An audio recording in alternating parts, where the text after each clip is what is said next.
Welcome to Regulatory Ramblings. Our guest today is a dear personal friend of mine. Oonagh Van Den Berg is a lawyer by training, an entrepreneur by vocation, and she grew up in Northern Ireland during the Troubles. She went on to become a lawyer, a compliance officer, recruiter, and later a consultant and educator. A married mother of two, Oonagh is going to be sharing her thoughts with us today on what makes for a good compliance officer, a recurring theme and one that's germane to HKU, given our emerging, budding compliance and regulation program. And we were talking about what the compliance profession can do to let in more talent, more diverse personalities, skill sets. For me, there was a time when I could have seen myself going into compliance. But I have to say, I think some of these barriers are deliberately put up, and not just by HR. You have people who don't want people to get into compliance because that means more competition. That you look at the budgets though, and oftentimes it's like the difference in what junior, mid-tier, and hierarchy people were paid was huge. And the upshot of it was the bulk of the compliance budget would go to a relative handful of people at the top. And if crumbs were left over, hire someone junior, and people who were junior would be dissatisfied with what they were making. Hence, you see the job hopping you do in Hong Kong, Singapore, mainland China. It leads to recruiters saying to people, you don't have 5 years of experience. You have 1 year of experience multiplied by 5. So horrible implications for the profession. But then you've got certain financial institutions saying that there is such a shortage of talent that we're having to set up our own training centers to train the talent. When you talk to compliance professionals, what you're hearing though is, it isn't so much that there's a shortage of talent. There's a shortage of talent relative to what people are willing to pay. To be honest, I have a slightly different. I hear exactly what you're saying. When I first started out in this industry, what I was paid barely covered my rent living in London. I think that was the first thing. That was a very, very difficult thing to start with. I had and I say this myself because I know I had the ability and the capabilities to be mentored and nurtured to be very good at my job. But getting into compliance, as I mentioned earlier, was hard because, recruiters weren't willing to take a chance on me because I didn't have experience in compliance, whilst on paper, it made perfect sense to me why I would have this job. I had all of the academic and ECB and JP Morgan. But one of the things that we do really, really badly as an industry is compliance is not rocket science. And I'm just going to put that out there now. I'm just going to make it. Compliance is about logically looking at the risk exposure that we have. It is not about taking the regulation and ticking boxes. The regulation for me is something that I fall back on to double check that I didn't miss anything. Regulation is created when things go wrong. Regulation is created on identified risks. What we are trying, and that's great, but that's the known knowns. What we're trying to do is mitigate against the emerging risks, the risks that are going to happen in front of us. That's what we don't have crystal balls, but we need to understand how risk typologies change and develop. How can you train somebody to do that? You need to empower people to be able to think outside the box. You need to empower people to understand the environment they're working in and how risks can diversify as a result of the ways in which products and services can be used. So when I hear organizations saying, oh, there's a real lack of talent and we've developed compliance training programs, what are you training? What are you training them on? There's no substitute for on-the-job training and compliance, no substitute. But what is your training program consisting of? If you're going to tell me It is like an ACAMS multiple choice test where you're going to be able to rhyme off the countries that are members of Ergmont. I'm sorry. That's not at all going to tell me that you can do this job.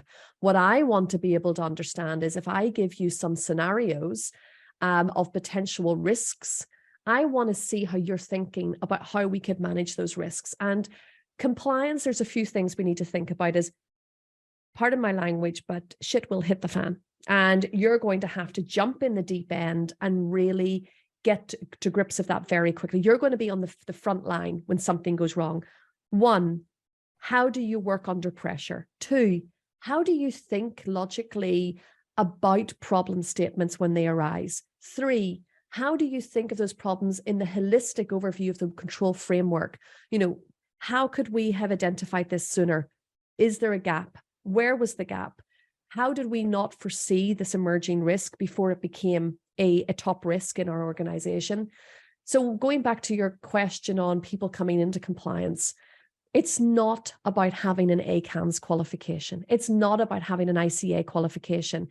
It's about having people that have an open mindset, that can actually think logically about problems and that can step in and start to solve them. So if we want to look firstly at the hiring for compliance, I think that we have the hiring completely wrong. I think we look for the wrong skill sets. Secondly, you have people that hire like, you have people, I've seen this in many organizations, you have managers that hire people that are like them. And as Like, I said, like attracts like, right? I mean, correct. And I will not hire somebody like me because I want healthy challenge. I want people to come in and challenge me. I'm not right in everything. I want somebody to say, you know what, and I appreciate what you're saying, but I want that healthy challenge. And by the way, that's not always easy. And that's a very uncomfortable position to put yourself in at times, because you're basically opening the door for somebody to constantly challenge you. Or an underling to tell you you're wrong, which is a huge faux pas in Asian societies, to have that level. Societies, okay, I'm generalizing and painting in broad strokes, but there's enough truth to what I'm saying that makes it germane, that makes it salient. Societies that value harmony aren't going to want that kind of built-in conflict in a unit. Yeah, and that's also something important. You say the word conflict. There's a very thin line. I found this when I was younger, as a young female in the financial world. There were times where I would go into meetings, and I want to talk very importantly about mentorship, because mentorships are so critical. And when I moved to Singapore back in 2010, there was nothing. There was no mentorships programs across the industry. And I want to talk about how that negatively impacts the development of up and coming talent. But one of the things that I had a challenge with is I'm maybe it's again up to a part of my upbringing. I'm very much say what you see. If I see a problem, I will call it out. If I think that something needs to change, I will call it out. If I see somebody that I feel is being treated unfairly, I will call it out. And someone like you in societies like Singapore or Hong Kong would be regarded as someone who's rocking the boat. There are plenty of people who are of subpar ability and intelligence that I've encountered, and I'm trying not to be judgmental, but understand, I didn't come to my positions overnight. And this was after years of watching these people and interacting with them. But they're yes people. They won't rock the boat. They will not escalate things. They have their cushy living. They're not going to rock the boat. And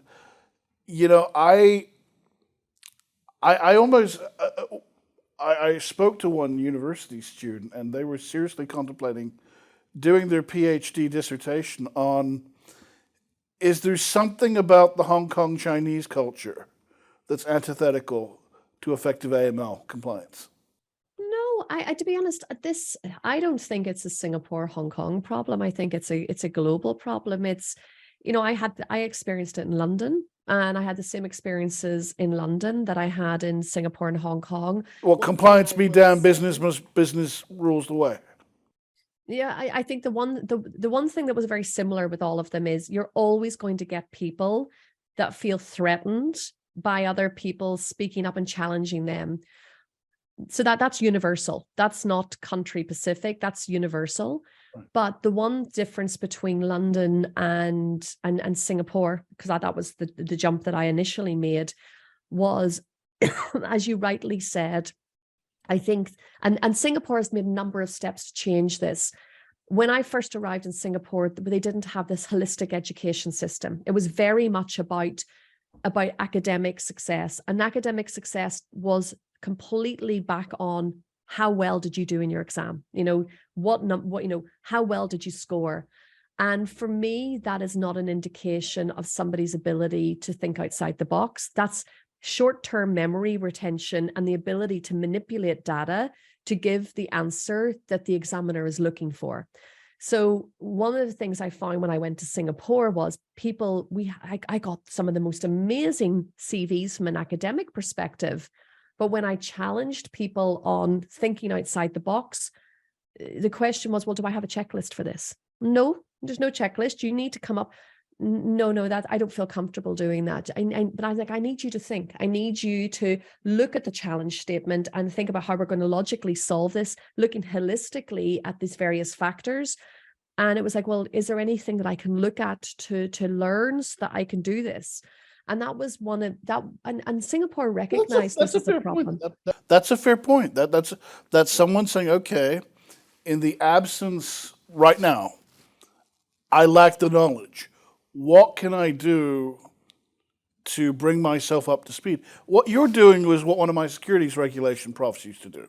Okay, we'll cover all the stuff that's established, and a lot of the stuff is by this point is established in terms of what the 33 Act says in the U.S., the 34 Act, or the Investment Advisors Act, or the Companies Act, investment company, all of that. Okay, and then he'll come up towards the end of the class, towards the end of the semester, he'll talk about cutting edge problems where the law is undecided, where it's unclear, okay?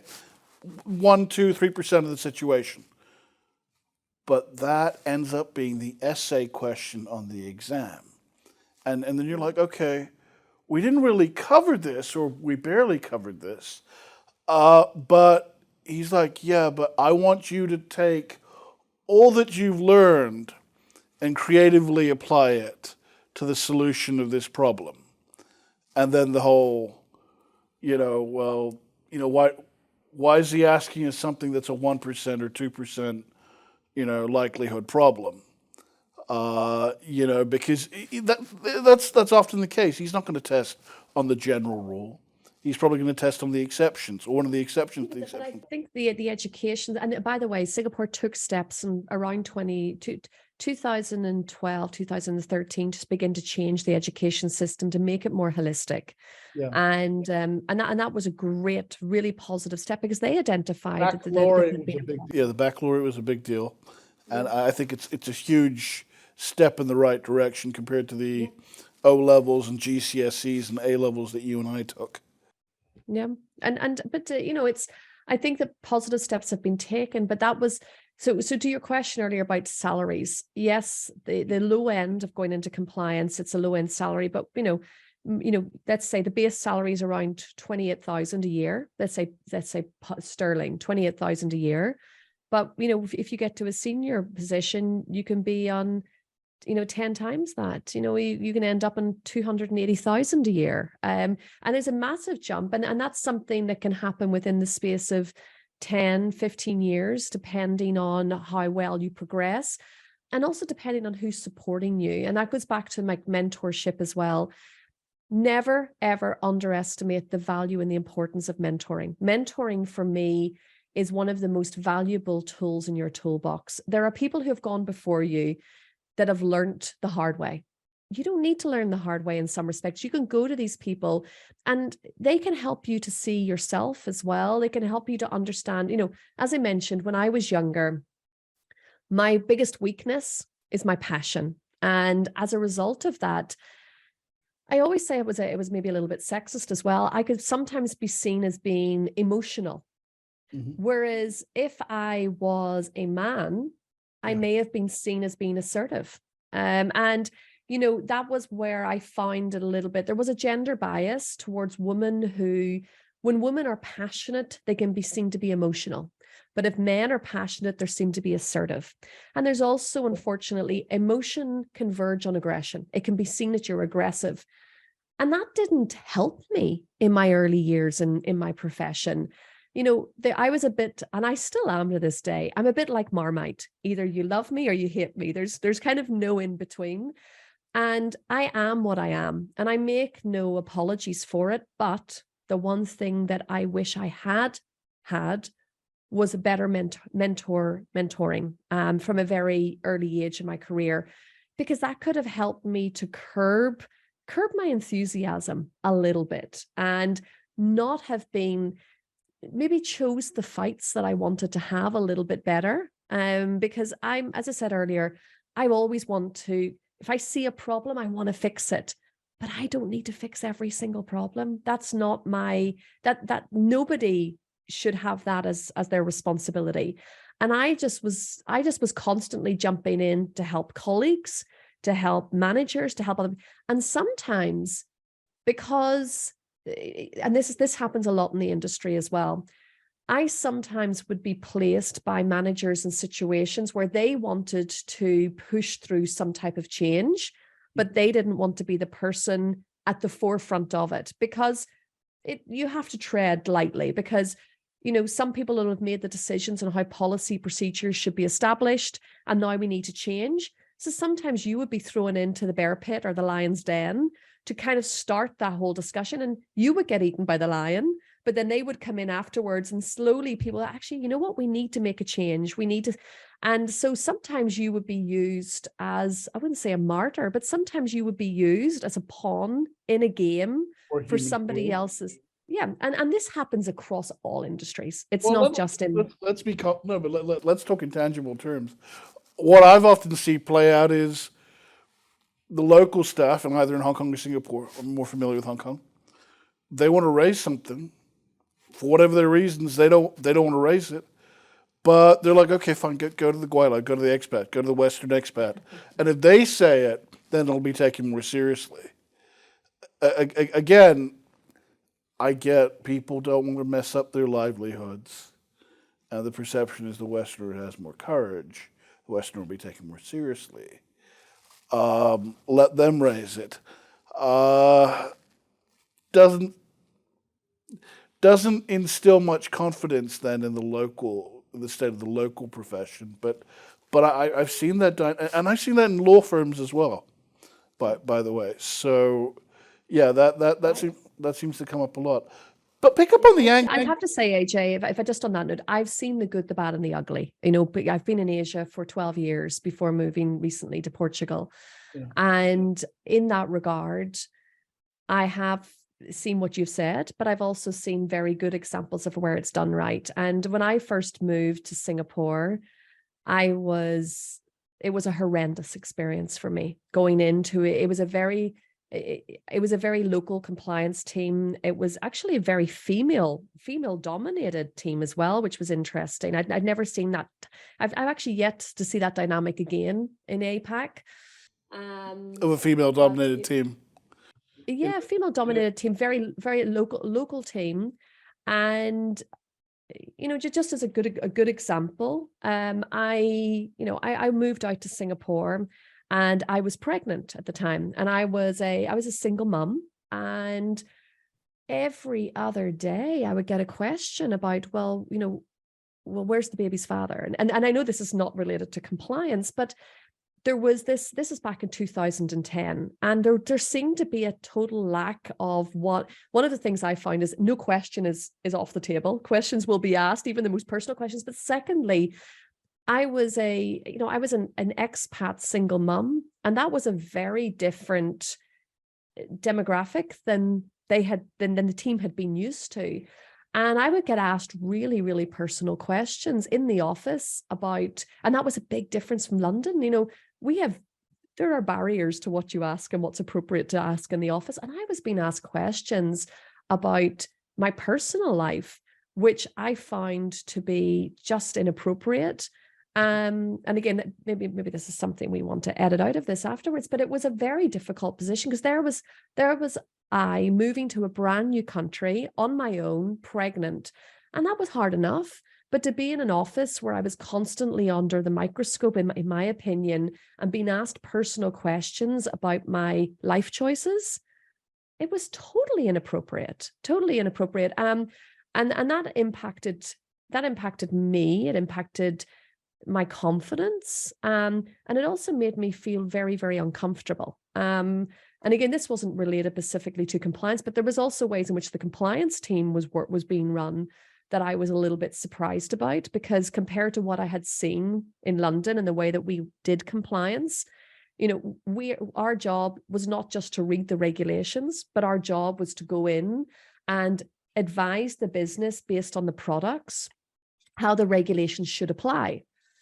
The attitude, and I'll say this because I stand over it, and it has changed now. I want everyone to know that it has changed now. But what I found... But only because rules had to be put into place to change it. Yeah, but what happened was compliance had become a post box for the regulatory change. It was like the business would come and say, oh, there's been a regulatory change. And said, well, compliance would then send the regulatory change to the business. The business would tell compliance what that change should look like. Yeah. And then compliance would make the changes. Now, I'm not saying that's a bad idea, because it's not. Compliance isn't owned by compliance. Compliance should be owned by the first line. So in fact, in one way, this was great. But on the other hand, it was like, well, what's the value of compliance here? Because you're just a post box. You're literally just receiving the regulatory change, telling the business is telling you what you should do. Where is your understanding of the products, of the business, of the services? And we were trained in Europe and the US, we're trained to understand products and the businesses and services.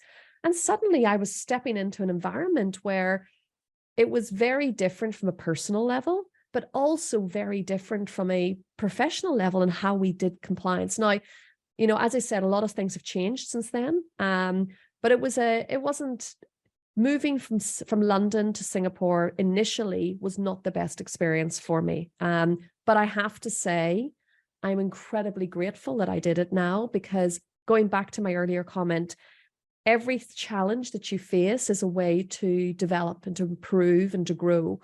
And I learned a hell of a lot about myself. And if I would go back, there are a lot of things I would change about how I maybe kind of managed myself. I was very outspoken. When I saw things weren't being done right, I would raise them immediately. It took me quite a while to adapt to the cultural changes. And if I had somebody mentoring me and better helping me with that cultural adjustment, I probably would have been more successful hitting the ground running. But that's why I'm very passionate now about developing mentor programs, because I don't want people to ever be in the same situation. There's no need for people to be in the same situation that I was in, because I've learned, and other people should be able to coach and develop other people. And there is experience in the industry that people can leverage off.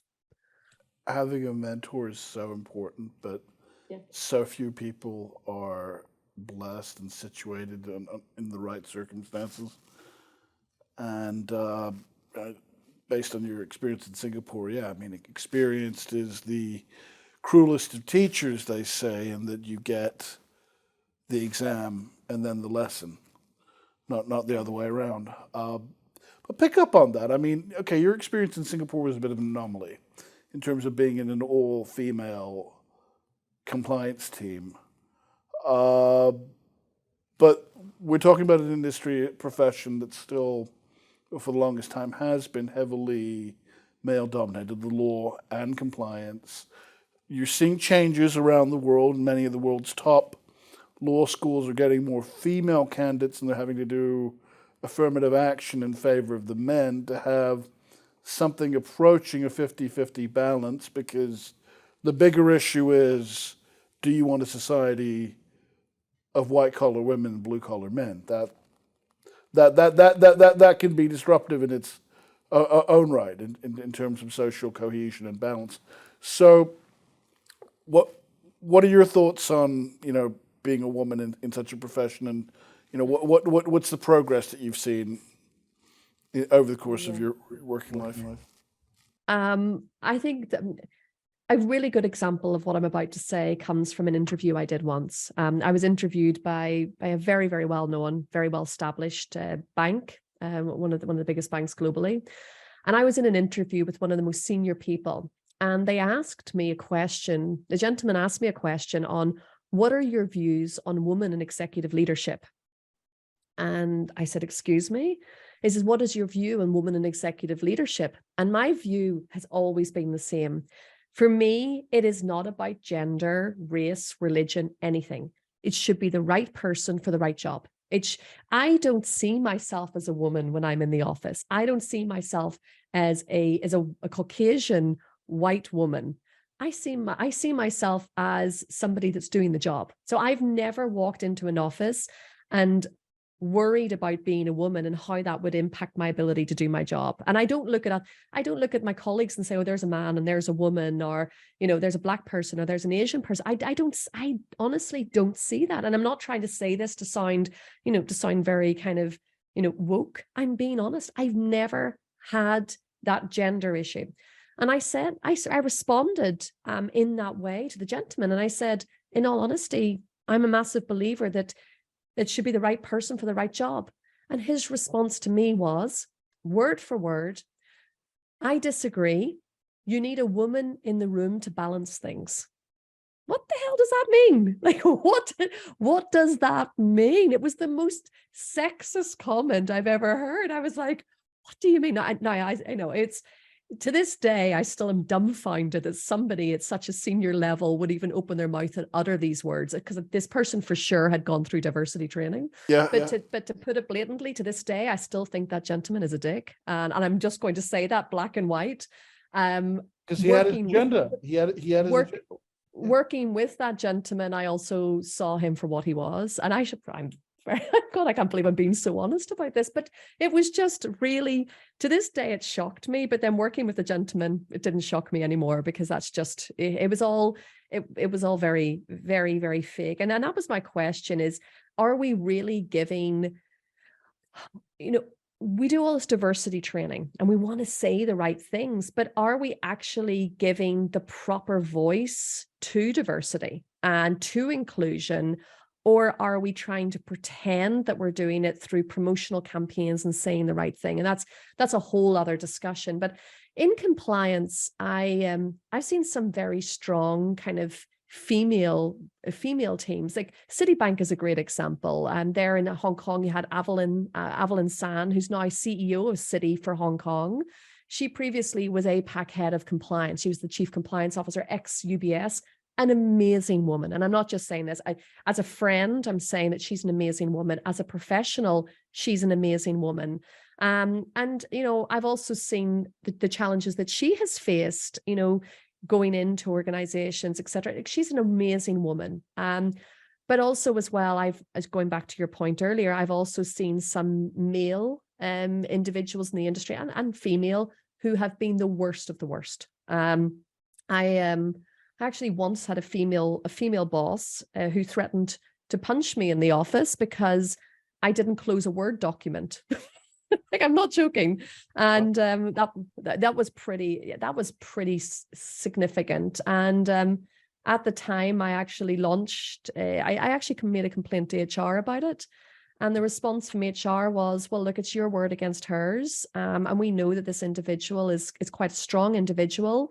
So we're just going to have to say it is what it is. And I'm like, okay, so. Yeah, that would never slide in New York or London. I mean. No, it was just like, it was just such a bizarre, and then it kind of made you think, well, if I'm working 12, 16 hours a day in my job and somebody then threatens me physically in the office, what protections are being afforded to me in the workplace? So, this is another thing is really, really important is doing your job, and your ability to do your job is 10%. And that's one thing. I remember when I was at ING, there was this amazing, she's actually now the global head of compliance at Santander, Marilyn Van Hellemont, an amazing woman. And she always said, when I hire people, it's 10% their ability to do their job, 90% their ability to be part of the team. And that ratio should always be the case, because you're already being interviewed because you have the capability to do the job. But whether or not you can integrate with the team, that's what's going to define retention. It's going to define the success of the team. and that was something that it's been really, really important to me through my career. But yeah, being physically threatened by somebody that was senior to me in the office, my manager, actually, in fact, that was really frightening. That was and then knowing that there was limited protections or support from HR at work, that's also quite frightening as well. And these are things that we as an industry need to change as well. So when you hear people, I work 12, 16 hours a day, that is not a badge of honor. That is abuse. If you're working that length of time in the office every day, there is something seriously and fundamentally wrong. And the other thing you need to think about as well is, God forbid you're hit by a bus in the morning, you are replaceable. You will be replaceable. Your organization is bigger than one person. The organization is not going to fail or collapse as a result of you not being there. Yes, it's probably going to cause a few headaches in the first initial weeks, but the organization is still going to continue. You're just a number. So I think we need to really re-examine work-life balances. We need to re-examine how people invest their time and energy into their work. One of the things positively, but maybe we've gone to the other end of the spectrum. More millennials. I never say this word well. One of the things, post-80s generation. Yeah, one of the things I have found more in hiring in recent years, and I'm talking about the last kind of 5-6 years, work-life balance is so important to people. And people will be very clear. These are my boundaries. I'm coming to work for these hours, but after this time, I am not available. I do not work weekends. And I have to say, I respect that. I never, I'm sure, like AJ, we didn't have that. We come from the age of like the 90s, the 2000s, where where we work, and working all hours is that's what you do. We have an interesting cohort because we're in between the 60s generation and these people. And yeah, I mean, for us, it was made clear, greatness, you want to be in the top of your field, greatness is not attainable on 40 or 50 hours a week. No, it's not. But I respect the new generation coming through for the boundaries they have. But I also, as well, I have to say, if I take a step back, I'm so passionate about my work that there are times where I'll end up I will work 16 to 18 hours a day just because I love what I do. I love compliance. And you may not hear many people speaking about it in such a way. The work that we do is fascinating. It's every day it's different. Every day it changes. When you end up in a job that's quite monotonous within compliance, take a step back and realize that something's fundamentally broken. Compliance should never be monotonous. Every scenario, every issue, every risk is different. It may have similarities with something that's gone before it, but compliance is so diverse. It's so exciting. And I've had the privilege of working in very big compliance teams, but also standalone compliance teams where I've had to build the framework from ground up. So, I've been in there, I've rolled up my sleeves, I've done everything, I've done all of the dirty work, but I've also then sat in a very senior position where I've overseen it. And sometimes that's difficult for me because I like to jump in and do the dirty work. I love to jump in and roll up my sleeves and just constantly evolve and learn as risks change. But yeah, compliance is never dull, never, ever boring. And if anybody says to me, there was actually a really interesting article, not to get into the whole FTX discussion, because I don't want to go down that rabbit hole right now. Their COO, a lady called Constance Wang, she had 2 years experience working in compliance, I think at Credit Suisse. And she was on record quoted having said the reason why she left compliance as an analyst after 2 years was because compliance training was boring. Now, I have to say, compliance training can be incredibly boring. If it's done wrong, it's the worst thing ever in an organization. Because it's so rule laden that it can be numbing. It absolutely, and it can be absolutely. I've seen compliance done good. I've seen it done badly, and it can be horrendous. But putting aside the fact that they had a COO that had like maybe 3 years experience in financial institutions, that's a whole other discussion. That's an FTX discussion. But her point on training was spot on. And it goes back to what I said. If you're in compliance and you find the job boring, there's something fundamentally broken that within the compliance department, because our job should never be boring. And yes, there are some processes which can be monotonous. Those are the processes you need to automate. You know, if something is monotonous, a human shouldn't be doing it. A computer or a system can do it. So again, this goes towards the evolution of compliance. We should be automating the monotonous processes, because clearly a human is bored by it. And we should be putting people with various skill sets in front of understanding and identifying real risk. And that's where I think that I know compliance is changing. We're moving much more from, but it will continue technically, where people need to have technical capabilities, but data analytics is key. We are going to see many more people with data analytics capabilities in this space, and also kind of tech capabilities. So automation is key, data analytics is key, and also going back to what I said at the very beginning, understanding of products and services will continue to be key. That is the 101 of getting the job right. But we're still getting the whole training and education. I've said this on record before, and I'll say it again.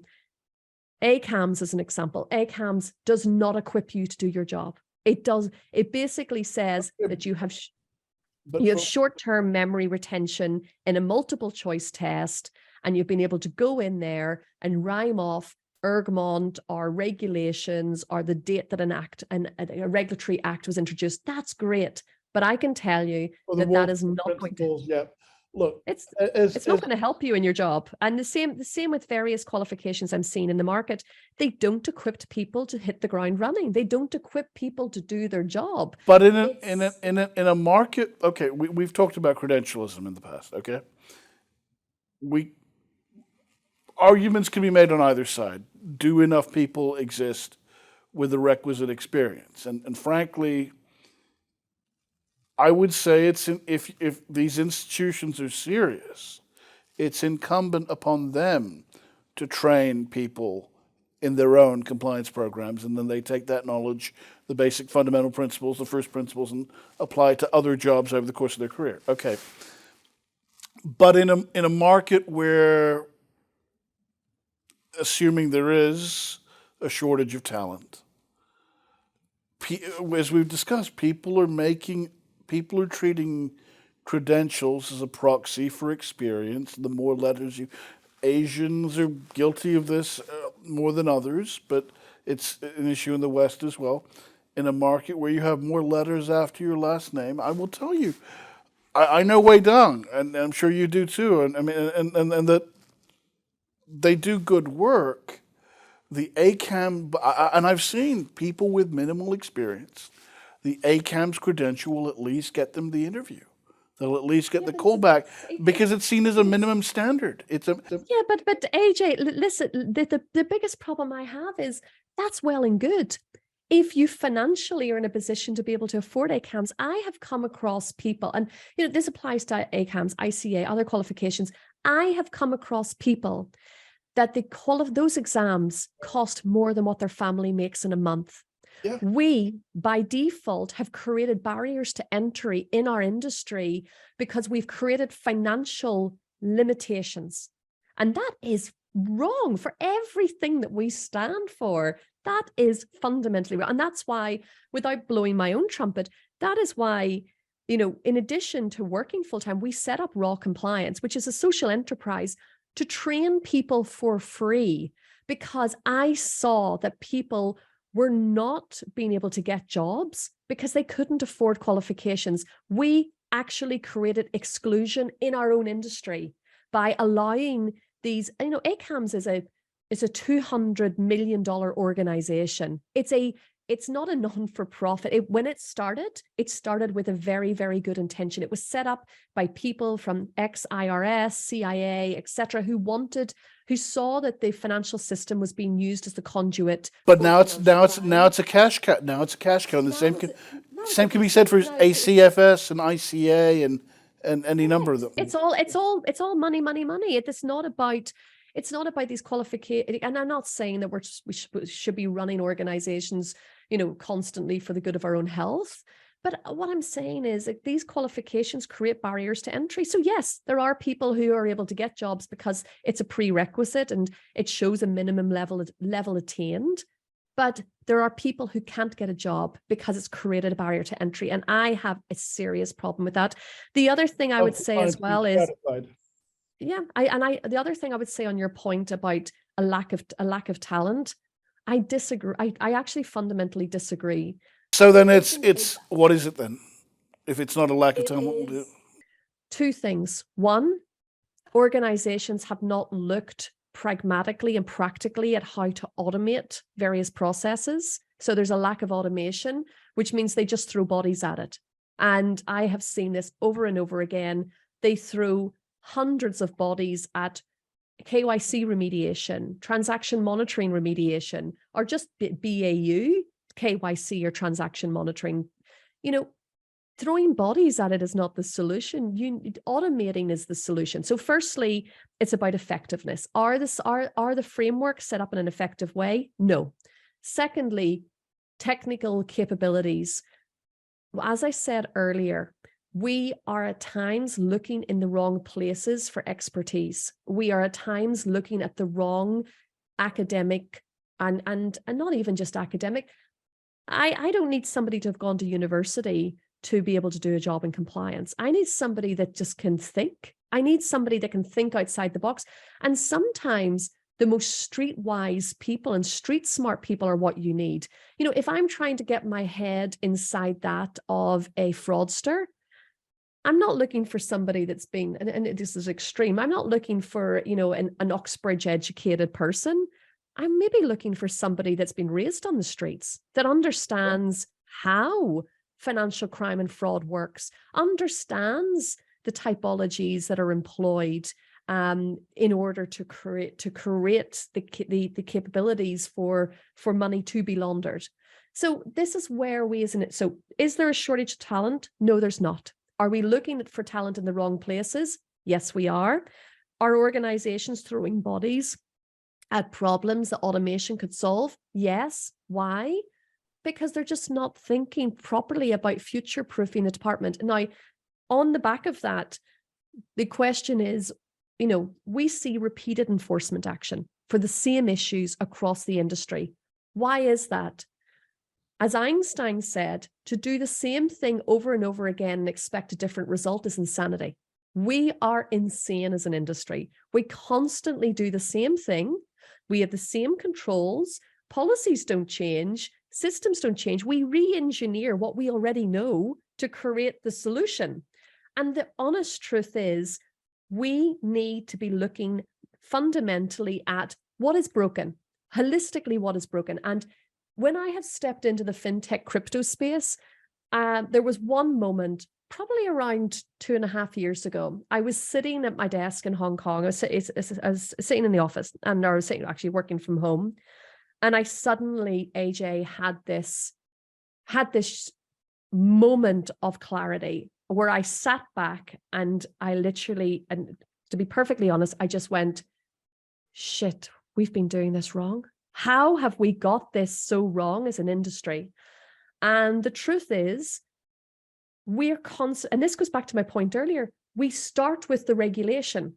So we talk about risk-based compliance models. It's rubbish. Who does risk-based compliance? Nobody is. They start with the regulation, they map the regulation to the policy they create the procedures, then they implement operational controls.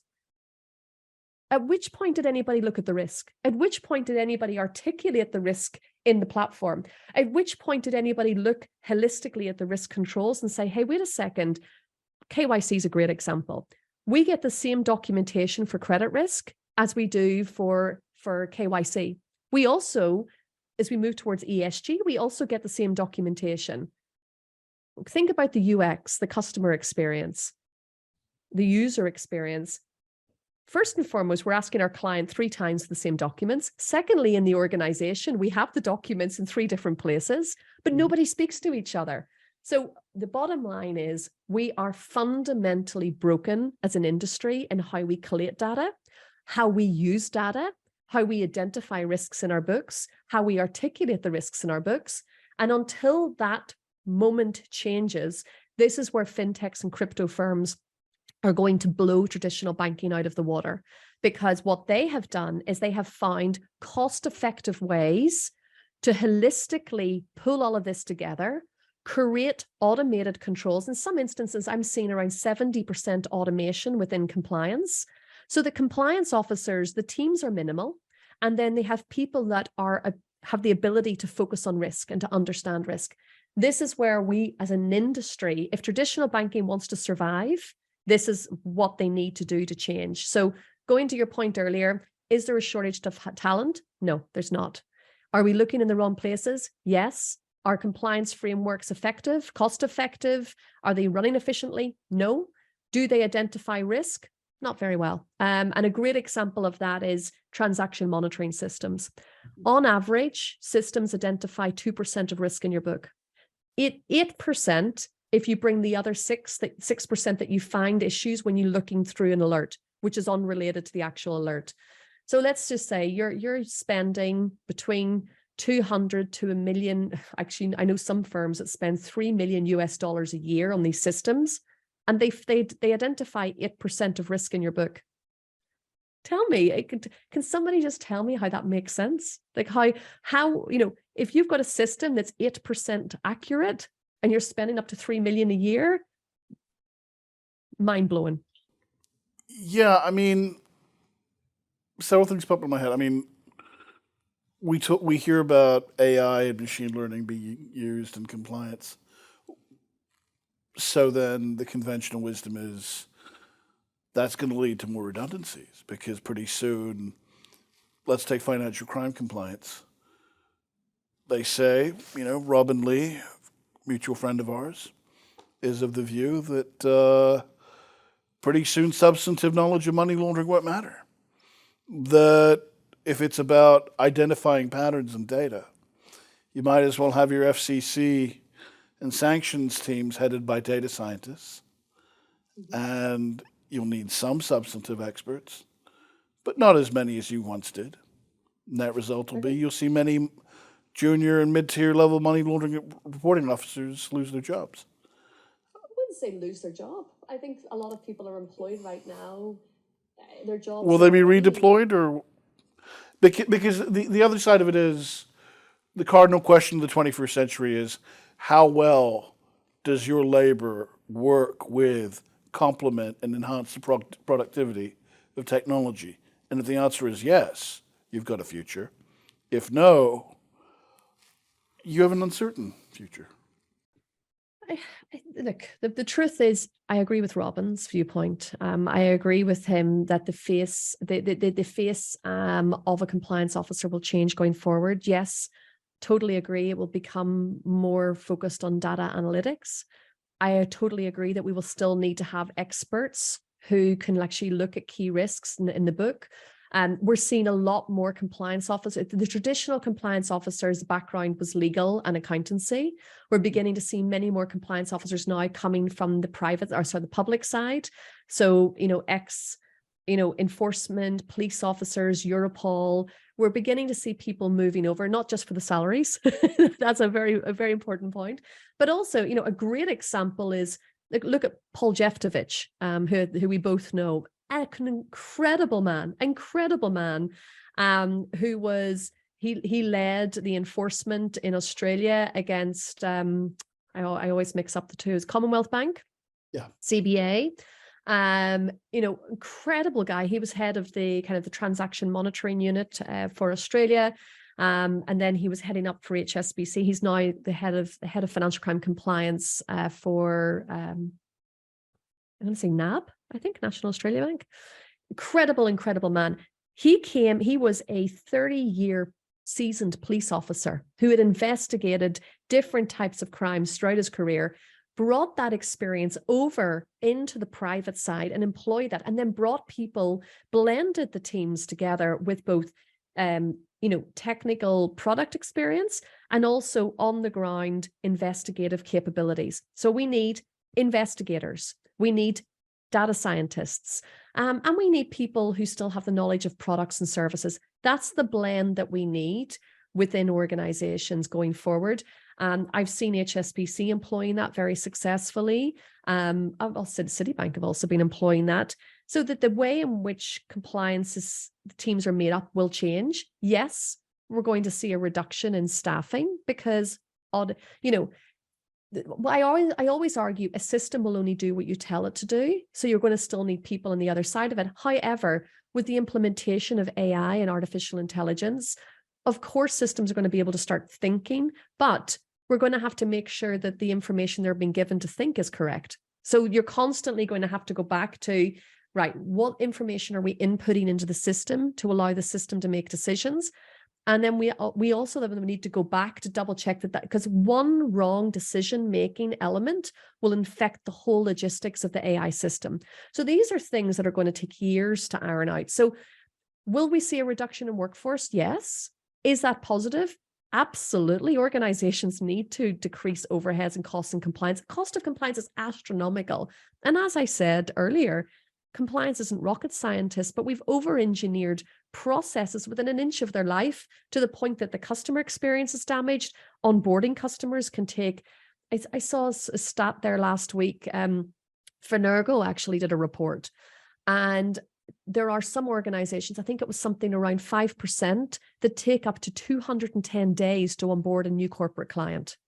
210 days, that's insane. Whereas in Singapore, you can onboard a retail, well, there's a big difference between retail and corporates, but you can onboard a retail client, for example, DBS, 2 minutes. 2 minutes it takes, because they link in to the various government portals, so they get the information automatically. So this is where we need to think smart. Singapore is doing tremendous work, not just in kind of customer onboarding, but also trade finance, the usage of blockchain technology to basically, trade finance is a great example. We still are working with manual paper, with physical documents. In the year 2022, it's shocking. So Singapore has made phenomenal steps in using blockchain technology for basically capturing documentation. The problem you have in trade finance, however, in particular, is approximately, I'm going to say 90%, approximately 90% of financing and trade finance is done outside of the financial sector. So, we have very, very limited capabilities to really push through usage of blockchain technology unless governments require it to be used.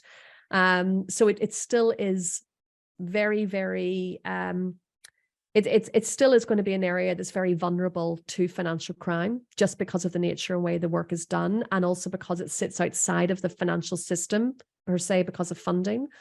But yeah, yes, I agree. We will see a reduction. We will be working smarter. We will see much more automation, and the face and the capabilities and the technical capabilities of compliance officers will change fundamentally. And it's already started.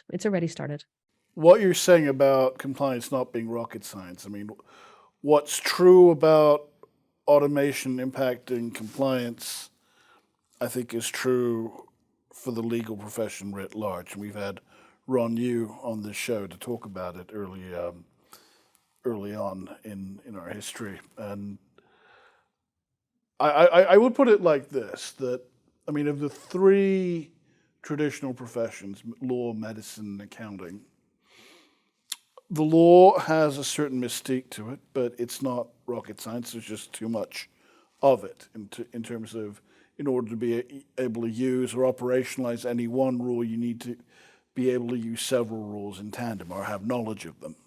So whatever it is, I mean, the typical US law school, 300, 400, 500 rules of law that you learn over the course of 3 years, I'm guessing that's more or less standard throughout much of the common law world, give or take.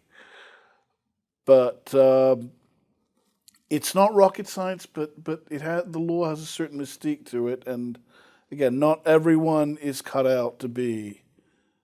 Not everyone has the aptitude for numbers to be an accountant. Not everyone has the acumen to be a doctor. Not everyone has that capacity. But traditionally, the view was that a person of average intelligence could get themselves into a halfway decent law school. They stood a pretty good chance of an upper middle class lifestyle, or even being a lower single digit or double digit millionaire. The gap between that myth and the reality for the longest time was not that great because there were enough examples of success. People bought into it. Post 2001, people started to see there were way too many lawyers out of work. Sarbanes-Oxley comes along, you see a lot of them go into compliance. And then we come to compliance. And what's traditionally been regarded as a dumping ground for burnt-out lawyers and accountants, and ex-military law enforcement and intelligence types. Again, what I'm saying was more true a decade ago, less so now. But there still seems to be enough truth to it, and as far as the types that are trying to escape the billable hour at a law or accounting firm, they're trading one set of demons for another. The guys who are ex-military, former cops, it's a juicy plum retirement job, but the critique I hear from a lot of them is lawyers do not make the best compliance officers because these are law enforcement and military intelligence types, because they don't know how to interview people, especially when it comes to launching investigations, which is part of the remit of compliance. Yeah. So what are your thoughts? Do lawyers necessarily make the best compliance officers? I'm a massive believer that that law is a fantastic base point. I think so, but I'm sure my own bias is when I say that. I won't deny that. I think that law, one of the things I still go back to, yes, I did my academic training, and then I did my academics, and I trained as a lawyer initially. And one of the reasons why I didn't end up exploring a full legal career was that I think that that legal training sets you up for so many opportunities in life. Like having a law degree, it's such a great tool. It's so diverse. There's so much that you can do with a law degree, and it's so versatile. So I think, I do, because I think my options would have been better had I studied business, because and as far as the universe being your oyster, it seems to be more the case that if you graduate, say in the U.S., from a top 14 law school, then you can go into investment banking or consulting or whatever you want. But no, I find with the law degree, what skill sets does it give you? It equips you with analytical mindset. It equips you with a lot, it's very much around public speaking and debating, which is incredibly important. Again, and I talked earlier about diversification of skill sets within teams. So I think having a law degree, you'll be very analytical. You're always reading. You're reading between the lines. You're always trying to second guess. In terms of So it's so valuable to have. But I will also say, I and I think that a few people I've worked with will attest to this.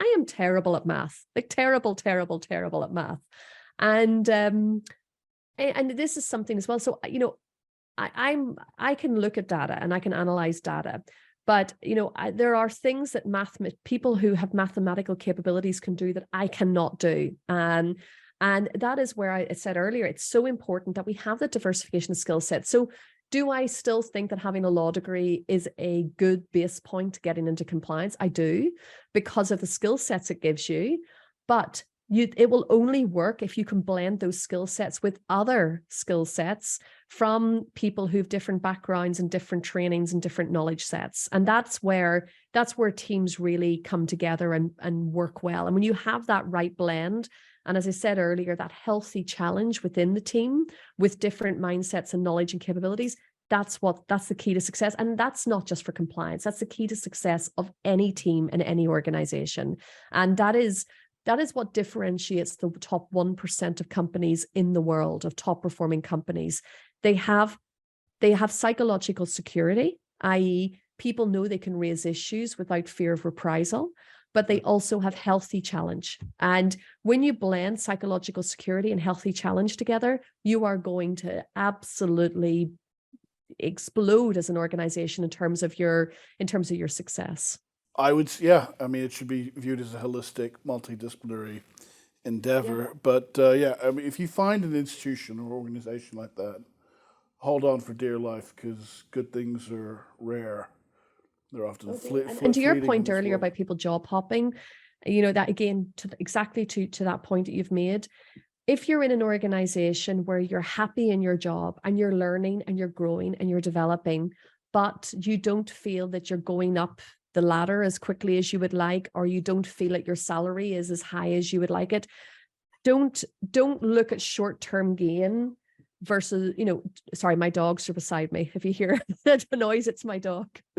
Don't look at my dog has a congenital heart defect, so he kind of always does this coughing thing, and it sounds disgusting, but I don't notice it. But anyway, don't look at short-term gains versus your long-term opportunity. And I've people generally have become quite short-sighted. And please don't look at my CV as an example of this. I have changed jobs a lot in my career.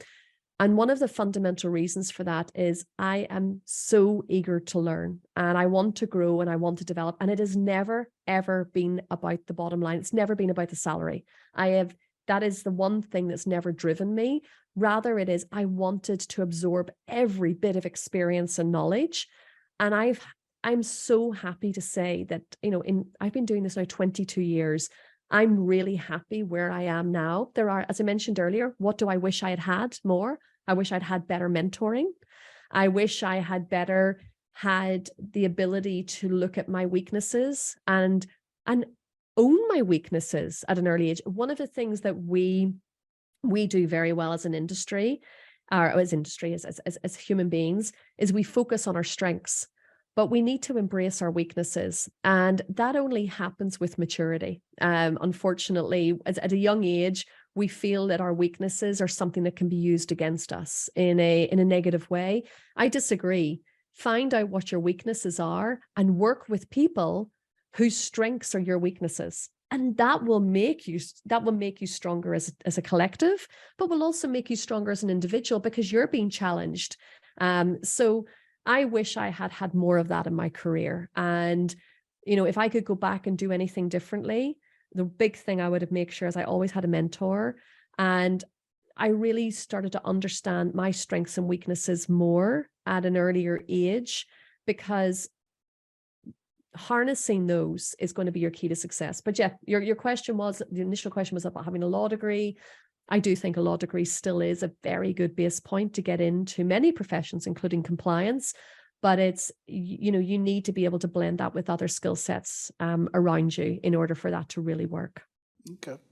Now, come back to your earlier point about, how oftentimes people will regard your ability to do the job as 10% of what they're looking for, and the remaining 90% is how well you work with the team. It seems to me that implicit in that is how well you manage internal politics and how well you can form and manage relationships with people. I mean, we go back to the notion that no one is no one's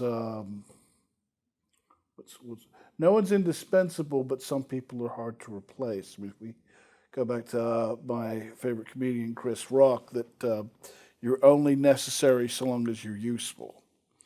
And that seems to be the adage many institutions abide by.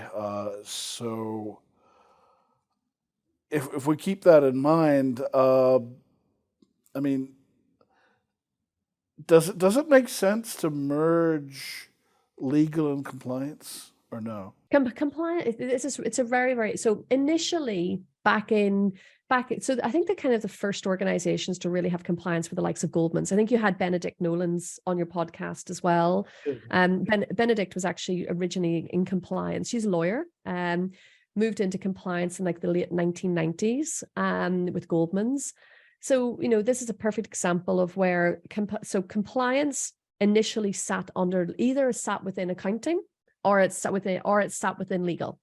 And then after we began to see during the 2000s a move of compliance stepping out from the shadow of legal or accounting. And I say the shadow, it was kind of under an understanding that with the increase in regulation, compliance was taking it was becoming its own department within its own right, rightly or wrongly. I think the biggest negative that we've had is that we called a department compliance, because going back to my point earlier, compliance is every individual's responsibility. It's not the responsibility of a department.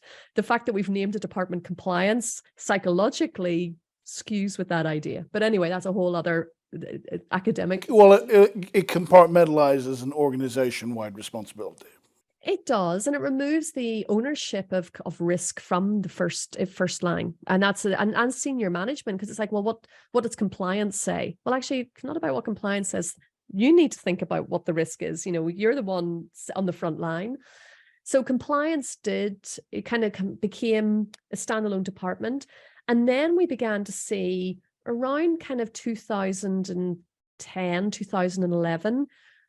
The financial crime compliance team and the regulatory compliance team segregating and separating away from each other. And they are very different in the ways in which they operate. To be honest, regulatory compliance, we're looking at conflicts of interest, market abuse, fraud. Then you have, and fraud sometimes can sit actually under legal as well in some banks, depending on the financial institution. And then you have your financial crime team, your AML kind of sanctions team, and sometimes sanctions will sit under the regulatory team as well. So all of this starts separating. Then what we found in the last 5 years was this doesn't work. We've segregated, we've siloed, we've diverged, and we also saw some banks separating financial risk from non-financial risk. So you had compliance and op risk on one side, and then credit risk and market risk on the other. As much, and going what I said earlier as well, it's, there are documents within credit from clients that you're going to need for KYC purposes, but never shall the two departments speak to each other, and they become very siloed and very protective of their own areas. So ultimately, what we've began to see is people waking up and realizing the way that we manage risk doesn't work. So yes, it started with compliance within legal, within accounting. They completely separated out. Then they segregated the departments. The risk departments became fragmented. And now we're beginning to see a lot more going under the chief risk officer. Now, there is a cautionary tale. We have seen chief risk officers. Credit Suisse was a good example, where credit risk officers have fundamentally failed, because it's such a broad scope of responsibilities, and you cannot keep your finger on the pulse of everything that's happening. So I think it was a CRO at Credit Risk that was blamed a couple of years ago for the fallout of one of their portfolio diversifications, and this should have been understood. So one person cannot be held responsible for the failure of an organization. That's a very fair statement, and that's something I still stand over. But secondly, how we manage risk needs to change. And we've talked about automation, but we also need to look again at why we've created risk controls, what those controls are fundamentally looking to achieve, and also how we can create economies of scale, i.e., where we have duplication in processes, where we have duplication in documentation requirements, especially at the customer side. What can we do to fix that? One of the other things that I have a real issue with at the moment, and I know this is completely separate discussion, is we have done so much work to automate the front end, the user experience at the front end. So it looks like we're like a lot of the traditional banks, it looks like we're beginning to move into the digital age.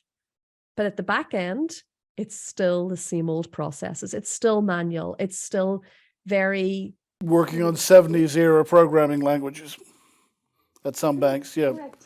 Very senior programmers still working for them. So whilst we're trying to, whilst, in traditional banking in particular, whilst we're trying to improve the front end, the customer experience, the digitalization on that side, what have we done on the other side to improve the second line controls, the operational controls within the organizations? That is where it's going to hit. You can look aesthetically as digital as you want, but if your back end processes are still manual, you're going to be dead in the water. So this is something that fundamentally needs to change within the industry as well. Organizations need to get smarter. They need to not work hard, but work smart. And in many organizations, I think we just need to go back and rip up the rule book and say, what are we trying to do here? What is it we're trying to achieve? And look at all of the enforcement actions and audit reports. Look at all of the findings, regulatory inspections, and understand how flawed the control framework is and how we can better improve it to move into a digital age. Yeah, I mean, to pick up on what you're saying, I mean, so ultimately, what will lawyers and compliance officers in the financial world and the corporate sphere MNCs need to know about FinTech and RegTech? Because most of them are not techies. Most of them don't come from STEM fields, science, technology, engineering, or math. They don't come from those fields. They're not necessarily all that tech savvy, but tech is having an impact on what they do. So is this just going to be a matter of hire RegTech people to oversee that tech, and now they're part of our compliance teams? I think the danger we have here is we're hiring people in to advise people who don't know, who don't understand how the automation and the how that should look. And I think that's another thing that we need to look at carefully as well. When something goes wrong, we very quickly rely on external consultants. And I say this, I know I work as a consultant. I work as a consultant because I love the diversification. I love the variety of the work. But one of the things that we do badly as an industry is we hire in consultants when something goes wrong to fix the problem. But when they leave the building, they take the knowledge and experience with them. They don't train people internally. We don't put people with them to shadow them so that they can learn. So, if we want to look at automation, it's not a matter of just hiring in a consultant to say, okay, well, tell me how we can fix this. Okay, great. It's actually about, we're going to have to employ people into the organization, and we're going to have to educate the team. We're going to have to educate management, because that individual who's brought in, they're not a magic pill. It's not like a matrix, blue pill or red pill. You take one and we're going to fix the problem.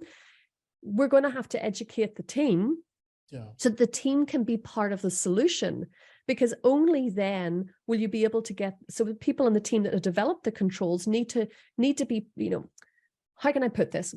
When we go into organizations and we want to remediate, the worst thing that you can do is just suddenly say, this is wrong, that's wrong, and fix it all. You first need to understand, why have we built it this way?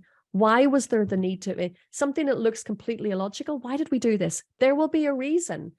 Challenges, sometimes people who actually did it, the reason may have left the building with them because it hasn't been documented.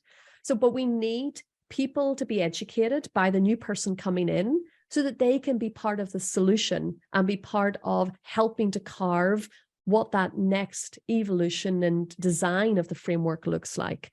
So I'm really, really passionate about growing teams and developing teams by bringing people in as permanent team members, helping to educate the team in what they're doing so the team can be part of the solution. And that's the only way that we're going to be able to make fundamental change. Otherwise, it's going to be a temporary stopgap as always. And then we're going to do remediation this year. And then 2 years, 3 years later, we'll do it again. And then we'll do it again and again. And that's unfortunately what organizations have ended up doing at the moment.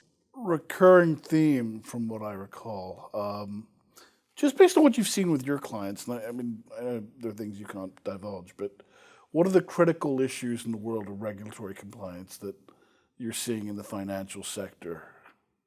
that need resolving that aren't being resolved or might benefit from a different perspective? I think that one of the simple things that I've mentioned is not so much regulation, it's ownership of risk. I think I've mentioned this earlier as well. You know, we need to empower the business to acknowledge that the risk is theirs.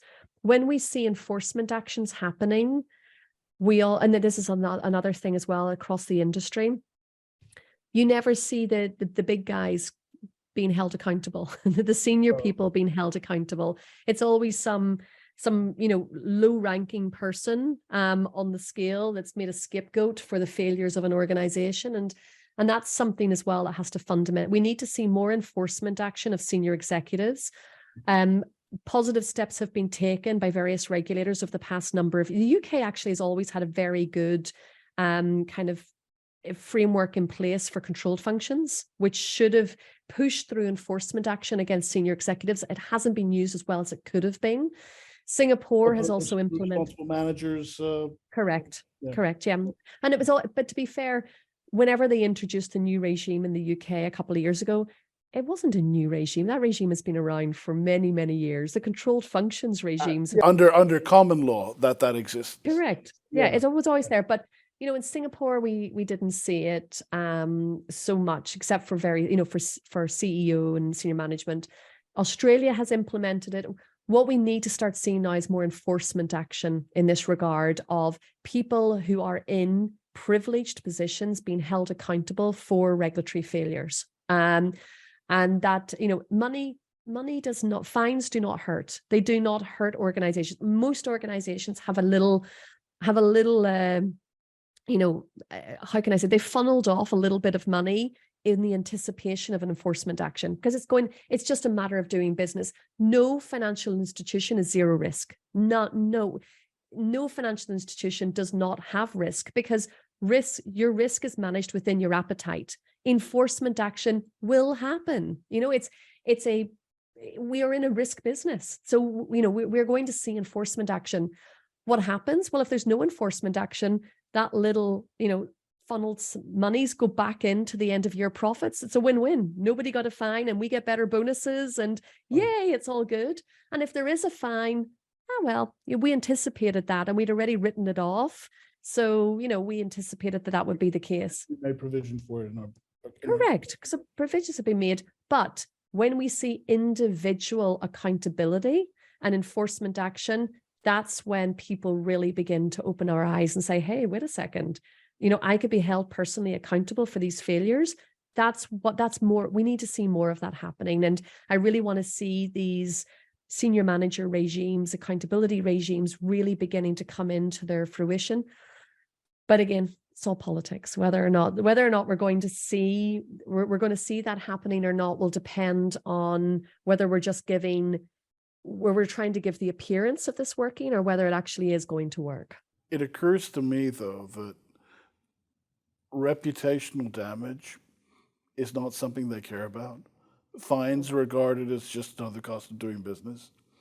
And to play devil's advocate about how we've only seen lower level underlings, taking the task and paying the price. In criminal law, you've got to prove causation. And when there are multiple layers in an organization, the folks on top have plausible deniability, because in this day and age, a lot of people are smart enough not to say things over the phone, not to put things in an email or in a correspondence. That instructions are given, but when the smoke clears, the preponderance of the evidence shows that the underling was guilty, hence they pay the price. That is one thing that I learned very early in my career, is when, and I'm not saying that people should do this, but one of the things that I do is every time I have a meeting or a discussion, I formalize it in an email and I send the email. So when a decision is made within any organization, even a small decision, I will send an email to confirm what the discussion was and what the decision was. Now, I've had people come to me and say, I don't understand why you would feel the need to send that email. We had a discussion. And I said, oh, I just sent it just to make sure we're all on the same page and that I didn't miss anything, before.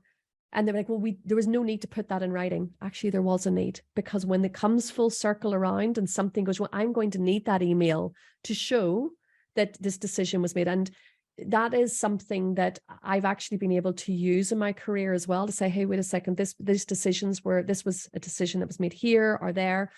And it's a horrible way to have to work, but unfortunately, you need to have that level of protection in any organization. You need to document decision making and document why decisions have been made. And I'm not saying that you should keep a depository of like all decision making, but it's important that you have that, because you'll be surprised, even down the line where somebody says, actually, I don't agree with that. Who did this? This was a really stupid idea.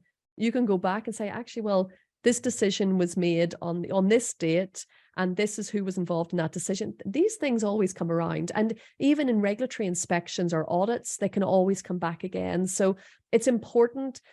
It's actually it could be a very damaging psychological state to be in if that's how you had to work 24/7. But there are times where if things haven't been formalized in decision making, do document it. That's one thing that I would say to anybody within any profession: make sure you have that evidence.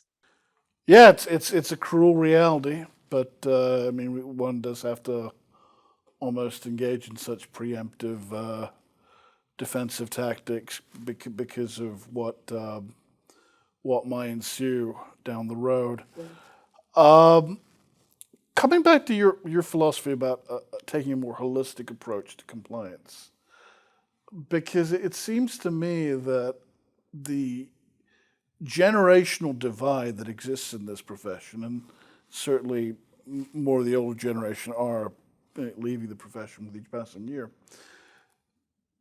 but there was for the longest time a view that compliance is essentially backward looking, because you're trying to find out what the act of malfeasance was and hopefully investigate and punish the wrongdoers. Risk management is forward looking.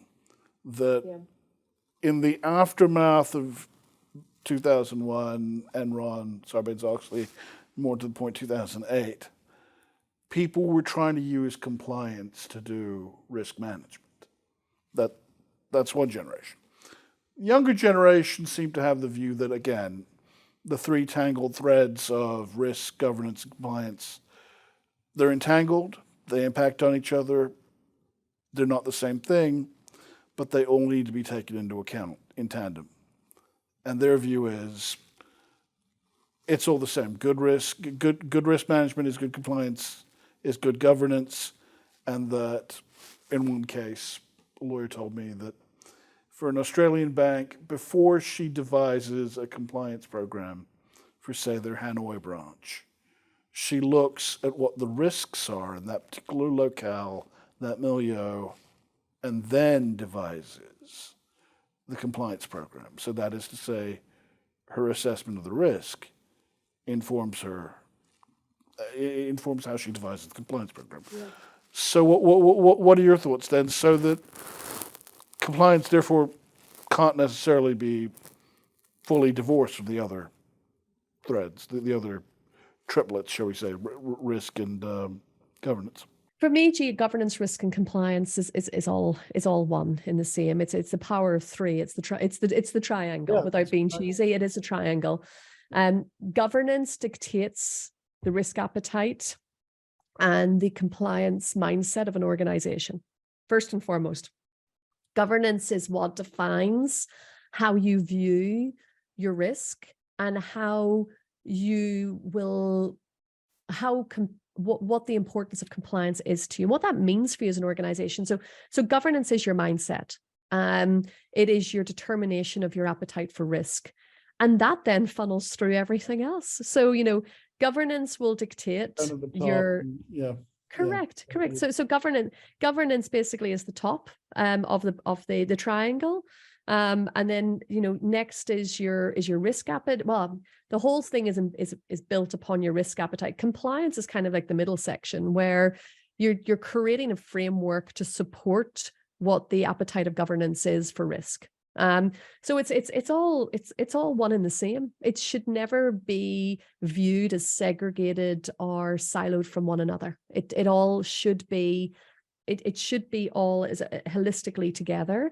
And that's one thing I find really interesting recently with a lot of the regulatory approvals that I've been working on. Is that, let's say, for example, crypto regulation, going through the FCA AML regime.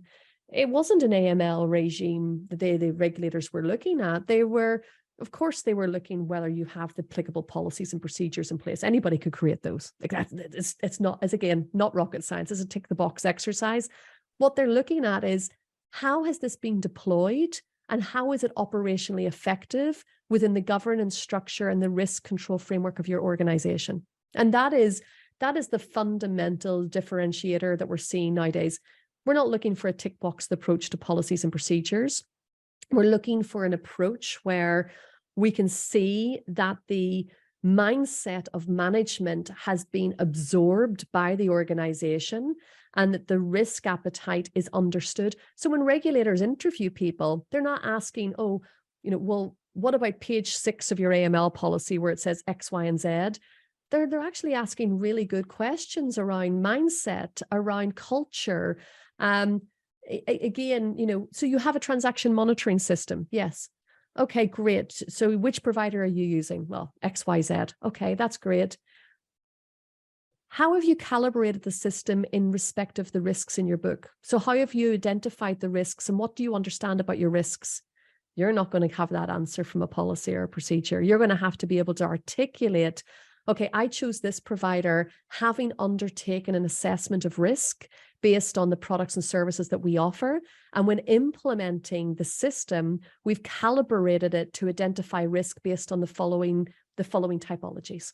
And that is the answers the regulators are looking for. So there's nowhere to hide anymore. Policies, procedures, frameworks, they don't exist anymore. Yeah. So the time we've got left, because we are affiliated with a university, any pearls of wisdom you have for any of our undergrad or graduate school students seeking who might want to seek compliance as a career path? The one thing I would say is you will never have a dull moment working in compliance. Not every day is easy. I'll be honest about that. The highs are highs. The lows can be lows. But you will never have a role or a job that will challenge you as much as working in compliance does. You will learn a lot about yourself. You will learn a lot of compliance is a lot to do. We didn't mention a lot of it today, but psychology plays a massive role in being a good compliance officer. Emotional intelligence. You need to have a very high EQ to do a good job in compliance. And if that's something where you feel that you might need to grow and develop, there's many books out there that you can read, that you can study. I'm happy to provide you, actually, AJ, afterwards with a list of books and materials that I constantly go back to. So emotional intelligence is of critical importance. You're going to have to convey a message to 10 different people in 10 different ways and make them believe in that message and empower them to own that message. And that is something which I wouldn't say requires manipulation of mindsets or psychological change, but it requires you to approach it in different ways because 10 people will think in 10 different ways. And so it's important that so I think emotional intelligence is key. An understanding of psychology and behavior is very, very important. But if you want a job that challenges you, a job that you'll never be bored in, I would highly recommend compliance to everybody in the room.